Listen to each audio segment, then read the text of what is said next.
is a nice HP product, and it has been in our portfolio for quite some time. And I made a couple modifications to it in order to get the results I want. This is the HP white satin poster paper. And we use this very widely in Gen 1 and Gen 2 latex. And I think it's been forgotten a little bit for the Gen 3 latex, and I can kind of tell you why. The HP white satin poster paper, when you go to a 300 series, I felt that the ink density settings were too low.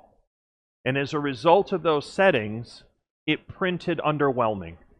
And it was a little underwhelming because it simply didn't have enough ink on the paper in order for it to really pop. So what I did is I built it over again based on my general methodology, which is I start all front lit prints, like a banner, adhesive vinyl paper, what have you, at 12 pass. And then at 12 pass, I determine at that speed, which is the slowest front lit speed I'm willing to run, how good can it get? How much ink can I put on it? How much temperature can it take? I want to hit the best it can do first. And then if it's very successful and it proves to be promising, I'll make a faster mode that uses a little bit less ink, and then maybe a faster mode that uses a little less ink, and that's your natural curve. 12 pass, 110. 10 pass, 100. 8 pass, 90. And that's a natural progression that makes sense. It's rational. You're reducing the amount of ink a little bit. Your temperature stays constant. I may increase the temperature a little bit as I go faster, but not much. And then you can always play around with the interpass delay. With this paper, I decided I'm going to see what the best it can do. And so I went up to 12 pass and then built the preset right on the printer. Now, all of the 3 and 500 series printers have the capacity to create a new media. And then from that new media, you can determine at 12 pass, it takes 110% density or 100% density at 185 degrees. And then I established for this how much ink it can take. And I upped the amount of ink considerably. And then I ran everything through. I did the color calibration, the ICC profile, and I got this. And this looks really good. It looks a lot better because I'm using more ink. It's just that simple. And by using more ink, I have a nice, high-quality product.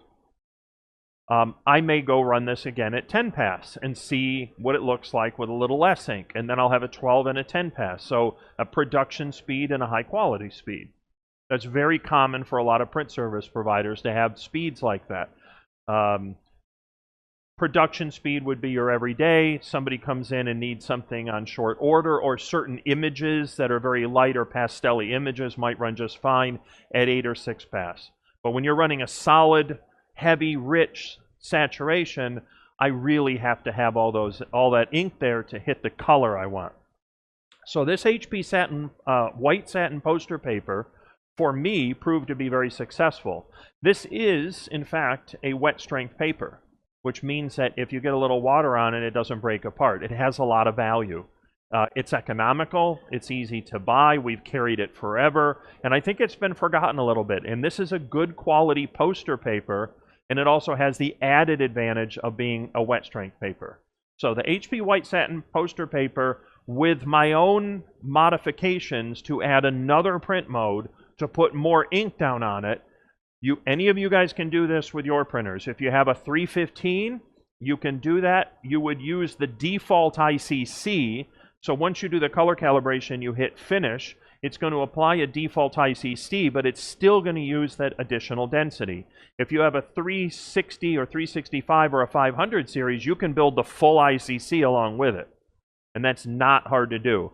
This handles that very well. It prints very nicely. Definitely a recommendation. Sort of a forgotten paper that I actually value quite a bit.